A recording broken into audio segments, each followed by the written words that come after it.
La 39e convention de science-fiction et la convention de fantasy par un exposé sur le dragon dans l'imaginaire. Le titre complet, c'est Les dragons en imaginaire, artifice fictionnel, alibi d'auteur, fantaisie d'auteur ou alibi d'écrivain, quelle est la place du dragon? Derrière ce titre long, abscon et un peu compliqué, je veux déterminer qu'il y a l'image du dragon que nous avons tous dans notre inconscient collectif et l'image qui en est faite par les auteurs, les cinéastes et les réalisateurs. Cette image pouvant être parfois très différente d'une personne à l'autre. Et pour commencer, mis à part pour les personnes qui écouteront cette conférence via un podcast ou qui sont actuellement en train de faire une activité qui mobilise toute leur vigilance, je vais vous demander de fermer les yeux. Et vous allez fixer dans votre esprit l'image qui viendra à l'énoncé du mot que je vais faire. Au bout de quelques mots, nous ferons un débriefing qui, je l'espère, vous dévoilera l'intérêt de mon exposé. Je commence. Pensez à un cheval, à un tigre, à un petit chat trop mignon, à une licorne et à un dragon. Rouvrez les yeux. Est-ce que tout le monde a vu à peu près ceci?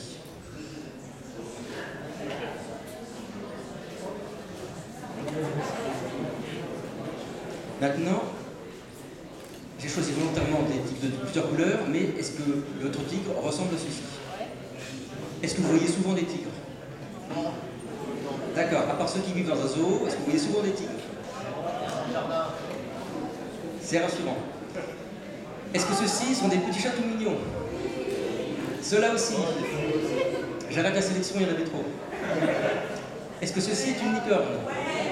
Est-ce que vous avez souvent vu une licorne? À part ceux qui voient souvent la licorne rose invisible au fond d'un verre, on les reconnaît. Et il y a un dragon par contre. Vous y avez tous pensé? À votre avis, est-ce que vous avez tous pensé au même? Est-ce qu'il a des ailes, pas d'ailes, deux pattes, quatre pattes, une tête, plusieurs têtes? Est-ce qu'il a une couleur particulière? Est-ce qu'il crache le feu? Est-ce qu'il vit dans l'eau? Est-ce qu'il a un trésor? Plusieurs trésors? Nous avons donc un nom pour une créature qui n'existe pas plus que la licorne, a priori, et pourtant, contrairement aux autres créatures, vous avez une version différente.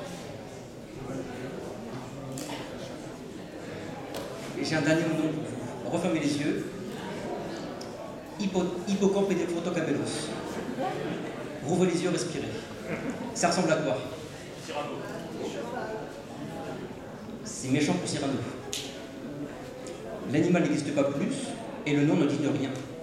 Rien qu'on puisse déterminer.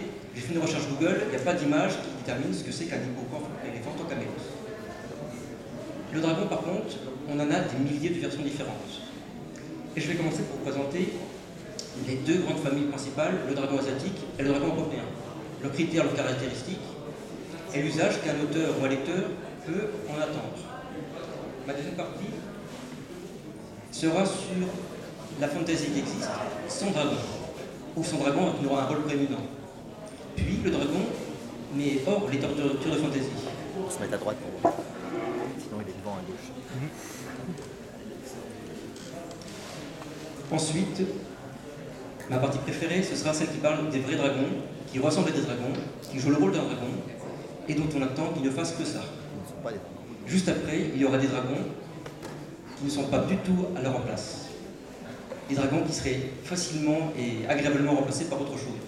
Mais il faut croire que de mettre un dragon dans ce rôle-là, c'est vendeur. Et à la fin, pour ceux qui sont sages, il y aura une petite surprise. Je m'en réjouis d'avance.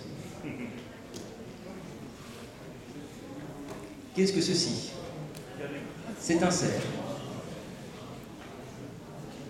Qu'est-ce que ceci?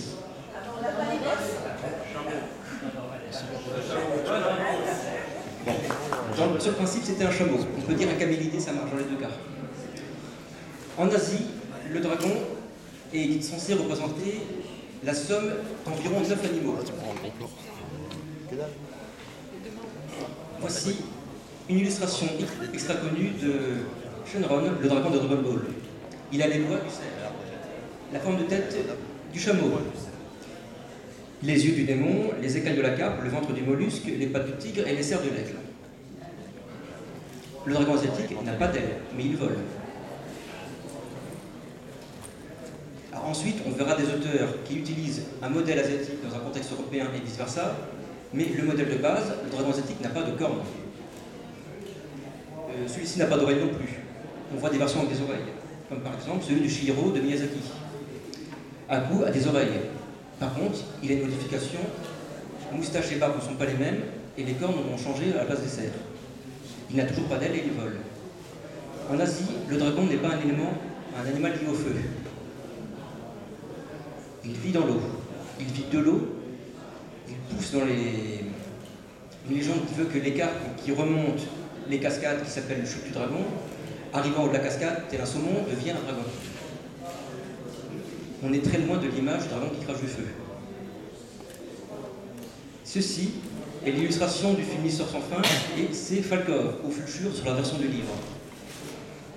C'est un livre allemand, mais sa représentation est typiquement asiatique, sauf que c'est un dragon porte-bonheur, avec la tête d'un chien, mais lui, il ne vit que d'air.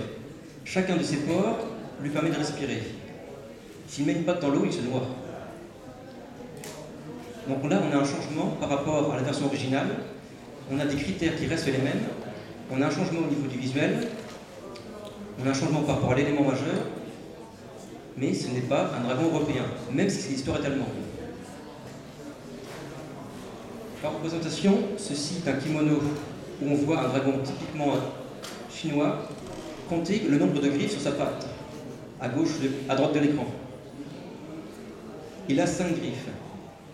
En Chine, le nombre de griffes détermine la qualité du dragon. 5 griffes, c'est un dragon impérial, symbole de l'empereur, de la longévité et prospérité de l'Empire, et que normalement, seul l'empereur et sa famille ont le droit de porter cet emblème. Nous avons donc ici forcément le kimono de l'empereur du Japon, ou un produit dérivé qu'on trouve pour 49 € sur Internet. Notez quand même qu'on retrouve la forme de tête du chameau et les bois de serre, la moustache, la barbe.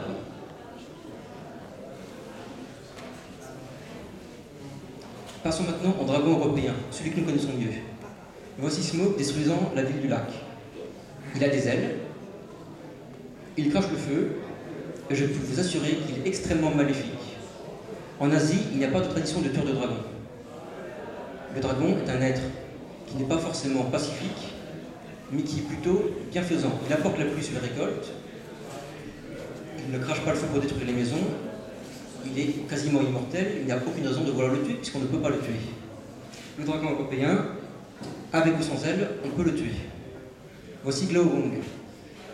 Dans le Silmarillion de Tolkien, il n'a plus d'ailes. Plutôt, il n'a pas encore d'ailes, vu que c'est le père des dragons, le prototype.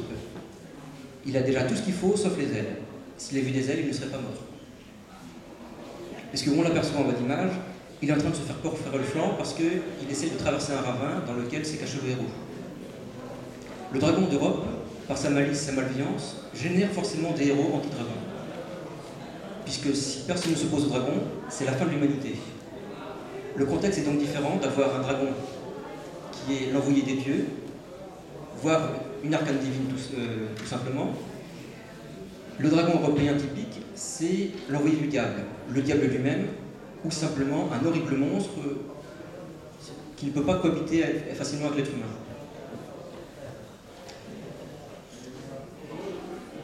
Ça, je vous garde pour tout à l'heure. Parmi les autres caractéristiques du dragon européen, on passe de Fafnir de Siegfried, là on remonte au 5e siècle de notre ère. Il est maléfique, malveillant, il vole ou il ne vole pas, mais il a une capacité de destruction très forte. Il est cupide, extrêmement orgueilleux. Il dort sur un tas d'or, et s'il peut avoir des bijoux avec, c'est aussi bien. Le dragon asiatique ne collectionne pas. Il n'a pas de demeure, il n'a pas de palais. L'air et l'océan sont ses éléments. Le dragon européen est un sédentaire. Une fois qu'il s'est posé quelque part, il y reste. Au besoin, il fait le ménage dans la zone aux alentours pour ne pas être dérangé par les humains, les nains, les elfes ou les hobbits. Certains n'ont pas fait une dévastation assez grande. Et au-delà de ces critères du dragon très classique qu'on a tous vu ou lu quelque part, voici quelques-unes des grandes sagas de fantasy dans lesquelles le dragon n'est pas extrêmement présent. Ceci est un tatouage qu'un grand malade s'est fait faire à la ressemblance de celui de Randall Thor dans La Roue du Temps. Le personnage s'appelle le dragon réincarné. Et vous voyez à l'écran le seul dragon du livre. J'en suis à un peu plus de 10 000 pages de lecture, c'est le seul dragon du livre. Je vais en reparler plus tard avec Fred qui me fait des consignes, mais on n'a pas de dragon volant dans l'histoire.